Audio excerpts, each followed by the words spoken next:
Tyre को।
Hello everyone, তোমরা সবাই দেখে বুঝতে পারছো আজকে কোথায় এসেছি। সো আজকে আমি পৌঁছে গেছি সোনমার্গে। এখানে এসে জাস্ট মানে ওয়েদারটা আজকে চরম আছে। অ্যাকচুয়ালি ভেবেছিলাম বৃষ্টি হবে, কালকে পরশু বৃষ্টি হয়েছিল, আজকেও ভাবছিলাম বৃষ্টি হবে, কিন্তু বৃষ্টি নেই। মোটামুটি খুব সুন্দর রোদ বেরিয়েছে, একদম মানে ঝকঝকে ওয়েদার। সো এখন আমরা ঠিক করছি ঘোরাতে যাব না গাড়িতে যাব। সবার মতে গাড়িতে যাওয়াটাই বেটার, ঘোরাতে যাওয়া যাবে না, অনেক বাচ্চা আছে সাথে। কি করবে যাবে?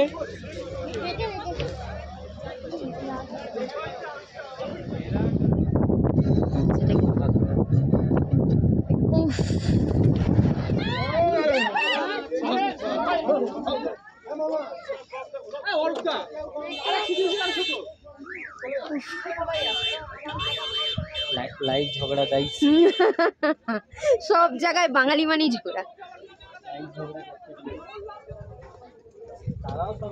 আমরা এখন পৌঁছে গেছি। টোটাল 4টে পয়েন্ট আমাদেরকে ঘোরাবে, তার মধ্যে এটা হচ্ছে সেকেন্ড। আর ফার্স্ট যেটা দেখিয়েছিল ওটাতে জাস্ট কিছু অ্যাক্টিভিটিস, বাঞ্জি জাম্পিং এসব কিছু করা যায়। সেকেন্ডটায় আমরা এলাম, সরি সেকেন্ডটা ফিশ পয়েন্ট, ওটা যাওয়ার পথে দেখবো। এটা থার্ড, যেখানে আমরা একটু ফটো তুলবো।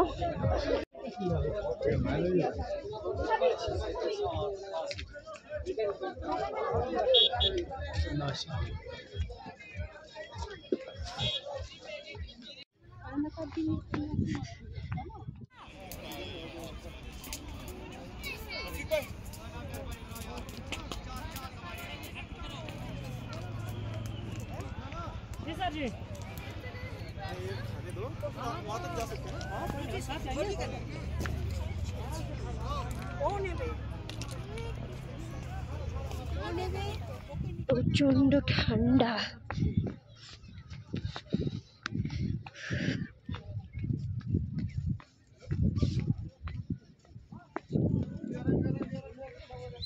ভীষণ ঠান্ডা, ভীষণ।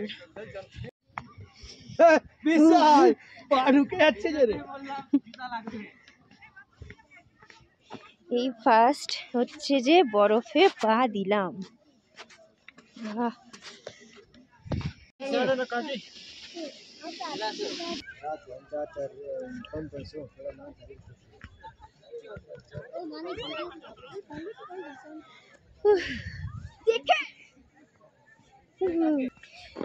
চারিদিকে বরফ।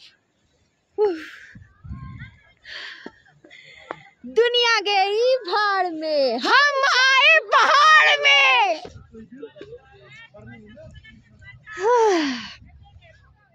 কিন্তু ওইটা মনে ইজি ছিল না, দুটো ছিল।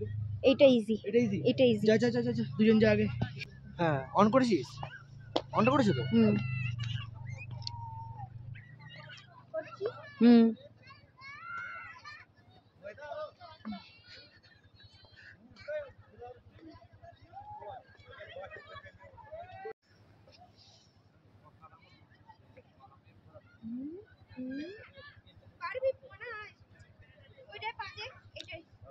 গ্রিনটাই ওই নিচে ছোট গ্রিনটাই, হ্যাঁ গুড, সব পারবে।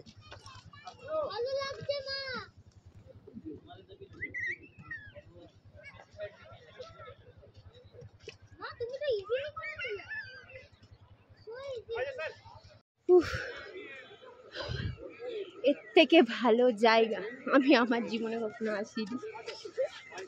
কাহা গে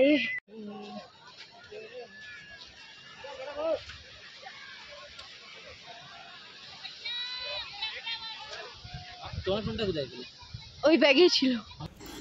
সোনমার্গে আমরা বেশি টাইম থাকতেই পারিনি, সামান্য কিছু রিলস বানিয়েছিলাম আর সামান্য কিছু বরফ নিয়ে খেলার পরেই আমাদের একদম চোখের সামনে বৃষ্টি নেমে গেছে।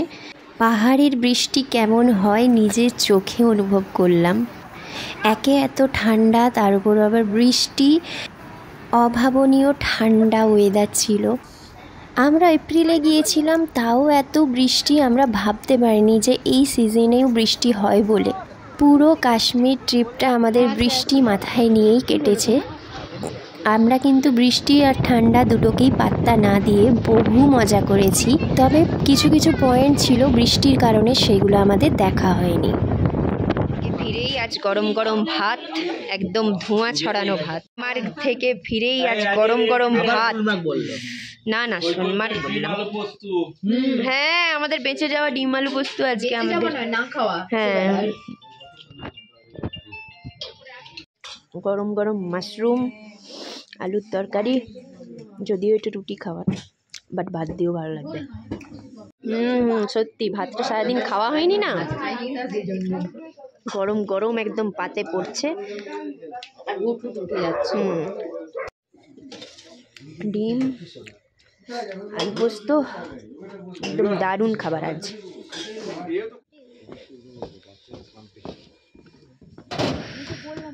হ্যালো এভরিওয়ান, এখন বাজছে 4:30। সো আমরা আজকে বেরিয়ে পড়েছি।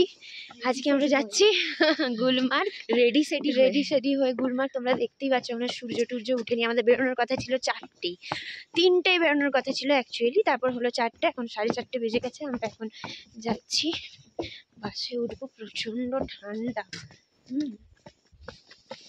খুটখুটে অন্ধকার আর প্রচণ্ড ঠান্ডা।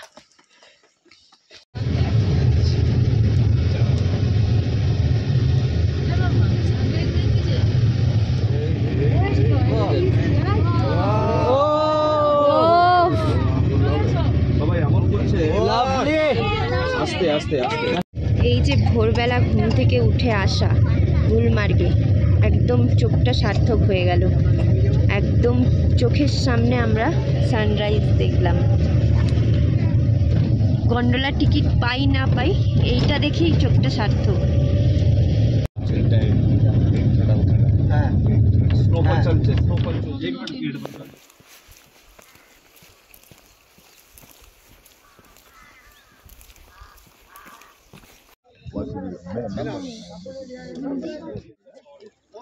প্রচণ্ড ঠান্ডা, মানে অ্যাকচুয়ালি আমরা গন্ডোলার জন্যই এসেছি মেনলি এত তাড়াতাড়ি, বিকজ আমরা গন্ডোলার টিকিট পাইনি, অনলাইন টিকিট পাচ্ছি না। আর এখানে এখন অফলাইন টিকিটও বলছে বন্ধ, তারপরেও দেখি, চেষ্টা করে দেখা যাক। ওই জন্য ভোরবেলা উঠে আমাদেরকে আসতে হয়েছে মেনলি গন্ডোলার জন্যই। আমি তো কোনো টুপি ফুপি নিয়ে আসিনি সাথে, তাই জন্য টুপি আর গ্লাভস এখানে কিনলাম। ঠান্ডা কেমন? ঠান্ডা প্রচুর, একদম কনকন করছে, গোটা হাত কেঁপে যাচ্ছে। বাবরি, ঠিক টাইমে অনলাইন টিকিট বুকিং না করার জন্য আমরা গন্ডোলার টিকিট পাইনি, আর ভেবেছিলাম যে অফলাইন টিকিট হয়তো পেয়ে যাব, কিন্তু কিছু কারণবশত সেদিন কাউন্টারও বন্ধ ছিল এবং গন্ডোলাটাই অফ ছিল। তাই জন্যে আমরা সেদিন গন্ডোলা রাইড করতে পারিনি, যেটার জন্যে মেনলি আমাদের আশা। সবার মুডটা খারাপ হয়ে গিয়েছিল যেহেতু আমরা গন্ডোলা রাইড করতে পারিনি, খুবই খারাপ লাগছিল।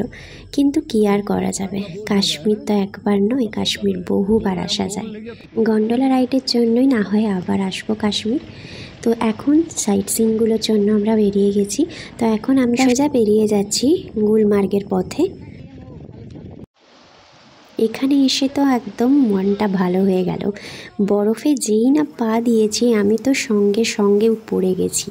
গন্ডোলা রাইডে দুঃখ কাটানোর জন্য আমরা যা ইচ্ছে করেছি বরফে, খুব মজা করেছিলাম ওই দিনটায়। জীবনের সমস্ত কিছুটাই ব্লগের মধ্যে তুলে ধরা কিন্তু কখনোই সম্ভব নয়। কিছু কিছু মুহূর্ত আছে যেগুলো আমরা ব্লগে কখনোই নিতে পারি না, সেই মুহূর্তগুলো আমাদের সম্পূর্ণ নিজের পার্সোনাল এবং একার। তবে কাশ্মীরে এই সোনমার্গ গুলমার্গে কাটানোর সময় আমি আমার জীবনে কখনো ভুলবো না। এটা আমার লাইফের সব থেকে বেস্ট ট্রিপ আর বেস্ট সময় ছিল। জীবনে অনেকটা খারাপ সময় চলছিল, তখন ভেবেছিলাম হয়তো আমি আর এই জীবনে ভালো থাকতে পারবো না, বা ভালো কিছু সময় আমার জীবনে আর আসবে না। কিন্তু পরে আমি উপলব্ধি করলাম জীবন কখনোই কারোর জন্যে থেমে থাকে না। একটাই জীবন পেয়েছি, এই জীবনটা আমাকে ভালোভাবে মজা করেই কাটাতে হবে। অনেক কিছু বলে দিলাম, যাই হোক ব্লগটা কেমন লাগলো তোমরা নিচে অবশ্যই কমেন্ট করে জানিও। ভালো লাগলে লাইক কমেন্ট সাবস্ক্রাইব করে দিও। জলদি ফিরছি আবার একটা নতুন ব্লগ নিয়ে।